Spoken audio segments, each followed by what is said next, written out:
Delays, flops and layoffs in gaming are as inevitable as taxes and death, but who would have predicted a billionaire becoming a top gamer and a new game turning cheaters to frogs, while I toil at the bottom of the leaderboard, going 1-11 in my favorite shooter, and getting bombarded with passive-aggressive get good messages from the in-game chat. 2024 proved that cheating, drama and my aim being are here to stay. As a matter of fact, if those three could make a dish, you'd be hammered with such a diarrhea that would make your butthole louder than Vienna's opera during Carmen. Drama is so prevalent in gaming that Hollywood stopped making drama movies to keep distributing bad superhero flicks and even worse games. Will 2025 even matter if GTA 6 gets pushed back? This is not a report, this is your game loop. 2024 was tipped to be a hectic year. At family Christmas dinner, my crazy aunt was ranting about World War III. Parents cut the gaming budget in half, demanding me to finally get a real job, while I slowly got buzzed cause my hippie uncle got hooked on this new brand of shrooms from Oregon a guy named Jared delivered before Thanksgiving. Those shrooms even made me consider pre-ordering Indiana Jones and the Great Circle. But my internet connection was interrupted because my grandma messed up the router. She confused it for her blood pressure monitor. Before New Year's buzz fizzled out, my plans got hijacked by Pokemon with guns that made out with 7 million copies in only 5 days. But then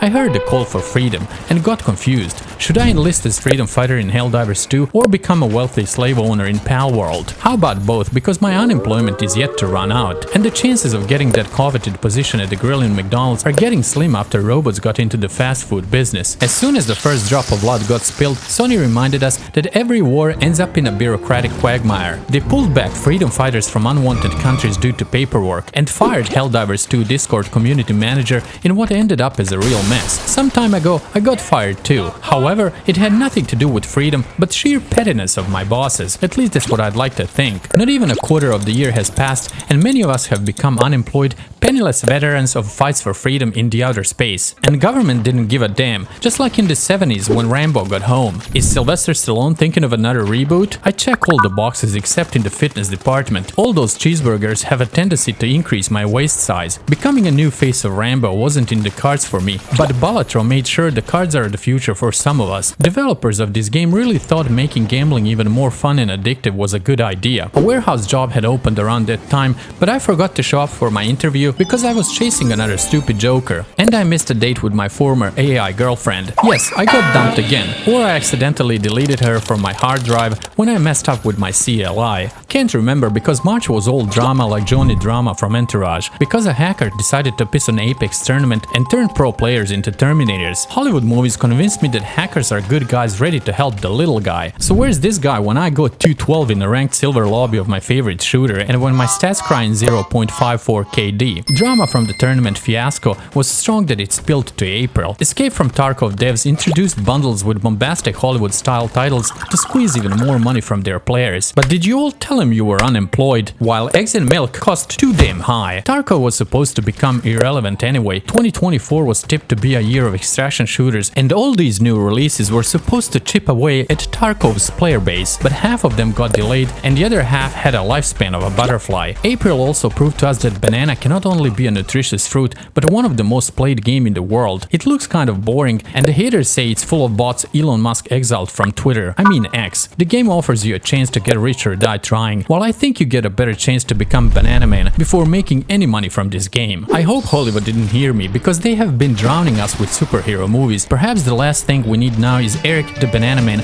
released in 4,000 theaters. Hollywood keeps failing to successfully transfer popular video games to TV and movie screens. Halo TV show was cancelled as quickly as your pronouns in an Orthodox church. Splinter Cell movie crashed on the runaway, and Borderlands flick made less at the box office than a dog walker in West Hollywood. No, this is not an advice for you to leave your warehouse job to start a dog walking business. It should be a wake-up call to Hollywood, but they will of course ignore it. Video game adaptations of the famous movies have been as successful as my advances to Sydney Sweeney. Star Wars Outlaws flopped like Vlade Divac. Suicide Squad really did commit an act of self-violence, and Kim Kardashian mobile game was shut down. I never played it, but if it was as boring as her sex tape, then I'm not surprised. But don't you dare to think I watched her porn. No, I'm not like that. I just followed the visual description of the event until I fell asleep. But hope never dies, and Marvel's response to superhero saturation is giving us more superheroes. They released Marvel's Rivals so we can roleplay as our favorite Avengers. Let me quote an anonymous source who said that we should pray the Rivals is not a drag like the Avengers Endgame. I repeat, this was an anonymous source because I would never ever say this about any of the Avengers movies. Never, okay? okay? Every gaming corner in May was plastered with Call of Duty obituaries. Another COD killer, xDefiant, was tipped as the next big thing, with millions of gamers sick of SBMM eagerly awaiting its release, just like I waited Ana de Armas to return my phone call. But after 10 consecutive 312 games, majority of us found out the hard way that we truly are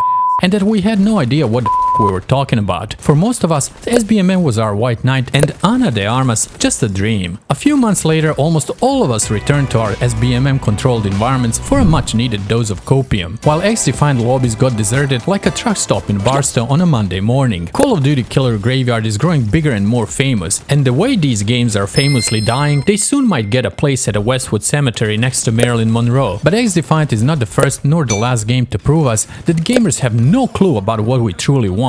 Next time a popular face suggests how to improve your favorite game, you can also point to Spectre Divide, a game by the legendary gamer for the gamers, with lobbies less populated than your grandma's 60-year high school reunion. For all of us gaming masochists craving for some digital ass whooping, June could not come soon enough. Relana, Mesmer, Radan, Mikela. After Elden Ring's DLC, I'm certain From Software developers are convinced all names must start with M and R, and the only way to end the boss fights is to die, and you die many times. Think 100 for each boss, and don't even let me start about those knights. If knights were really that annoying, Pope would never finance their crusades, Warner Brothers would never greenlit Excalibur, and Malta's flag would definitely not have a cross. I know what you're thinking after hearing this DLC clapped my cheeks so hard, so let me say this loud and clear. I do not like being spanked, but I also did not join the mob that review bombed Elden Ring and forced a patch to make the final boss easier to beat. Between Shadow of the Erdtree and Journey to the West, EA scheduled the return of an iconic college football game, but was it worth $70 for the standard edition? Of course it was. In what other universe can you win national championship with Arkansas? In real life you paid double that money to see them get smoked by Ole Miss.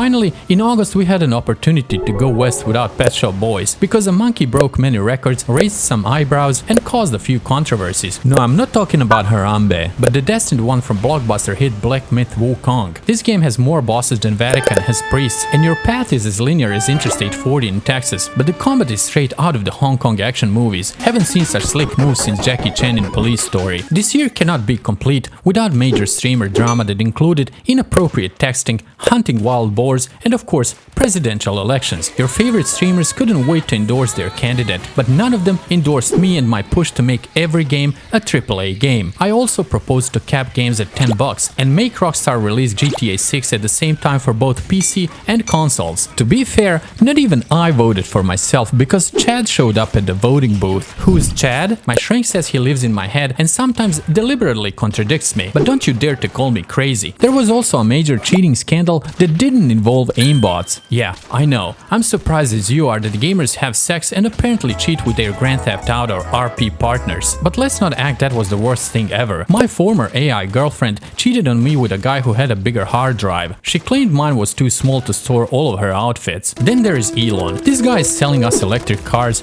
dreams of living on Mars, and encouraging us to make more babies. And now he claims to be the best player in Diablo 4. Can't figure out if this is real or comes from a trust me bro sources. But it kind of makes me depressed because Elon's everywhere. He campaigns with presidential candidates, crusades about firing half of the government employees, spams memes on social media, and now tops the charts in his favorite video game. What's next? Him and RFK Jr. jumping out of my fridge, throwing hard-boiled eggs at me because I wanted that last leftover pizza for breakfast. I sometimes wonder if billionaires have more than 24 hours in a day, because I scratch my butt and the entire hour is gone. Our favorite meme stock that turned our hands to diamonds and dropped our bank accounts to red continues to struggle. GameStop sales are down and more stores are closing. I just put my last dime on their stock, following advice from Wall Street Bets, so I definitely won't have enough for Assassin's Creed Shadows whenever it gets released. From other news, I want to mention Mutiny in October that didn't happen on a pirate ship in Skull and Bones, but at a Ubisoft headquarters. 343 rebranded to Halo Studios, and Black Ops 6 released with its Omni movement, which is a good thing. Now you don't need to go to San Diego SeaWorld to see a dolphin show because you have one in a Call of Duty lobby. Billionaires are somehow getting younger as they grow older. At age 60, Bezos is buffed like your favorite UFC fighter to whom Zuckerberg is trying to pass the towel, but everybody ignores him. Regardless, Mark is rebranding, trying to become your favorite billionaire, so it's only a matter of time he starts smoking weed. Imagine if my hippie uncle befriends Zuck. Jared's business will skyrocket, and Mark may even show up at my family Christmas dinner, so I'll have even more stories to tell. Granted, first I need to survive that war my crazy aunt is warning us about. Of course, more things happened this year, but I'm running out of cheap jokes, and now you see why I never made it on Sunset. But I hope you're still standing, because 2025 is around the corner. This was your Game Loop.